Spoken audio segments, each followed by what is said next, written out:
Modern linguistics की foundation Ferdinand de Saussure ने इन 1915 with his work course in general linguistics के साथ रखी, where he proposed some of the ideas, and this work later on was published and translated into English in 1957. The ideas he proposed here, the first one was about that how words acquire their meanings.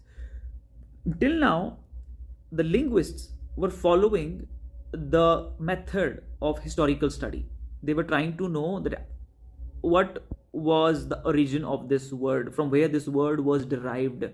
तो वो historical evolution की ओर जा रहे थे उस word की, in order to know उसका meaning. But here Saussure opposed this approach, and he said we also have to know that how that word is being used at present, जिसे कि synchronic study कहा जाता है. अभी इसका usage क्या है, that is also very important in order to know कि उस word का meaning क्या है. Now, second thing he did is he divided the language into two parts. One is the lang, another is the parole. So, lang is a set of rules that we use to arrange the word in a certain sequence in order to create the sentence. जो के पीछे का rule हमें दिखाई नहीं देता. The moment we have the conversation, what we get to hear is are the words which we call the parole. जो हमें सुनाई देता है he is going to buy a pen, that is a parole. उसके पीछे जो formula लगा है subject, main verb, object, that is the lang. Third चीज उन्होंने कही that we get to know the meaning of the words through the relation to the other word. This is the relational theory of the language given by the Ferdinand de Saussure.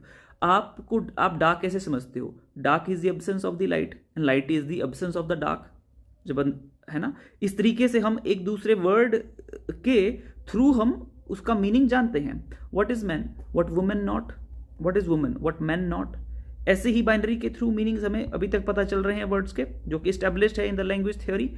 Third चीज he said कि आपका word के बीच और meaning के बीच कोई relation नहीं है. Word is a signifier and the meaning is the signified. ठीक है, और ये दोनों कलेक्टिवली एक साइन है.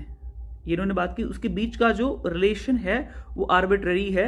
एक वर्ड को उसका meaning over the period of time जो है कन्वेंशनल यूज के थ्रू मिलता है. जब हम किसी एक चीज को बार बार एड्रेस करते रहते हैं बाय अ नेम, इस तरीके से वर्ड्स को मीनिंग मिले हैं. This is what Ferdinand de Saussure said.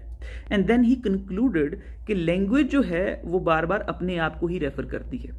ठीक है, आपने जानना है किसी चीज को, so you know it through the words, और वो वर्ड कभी भी अपने एग्जैक्ट मीनिंग तक पहुंच ही नहीं पाते.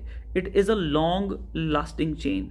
वो चलती रहती है आगे से आगे, आगे से आगे. What is Apple, Apple is a fruit that is a juicy and crispy. वो इस तरह से आगे बढ़ता रहता है. I hope you get to learn in this video something. If you really did, please do let me know in the comment section below. We'll see you in the next video. Happy learning.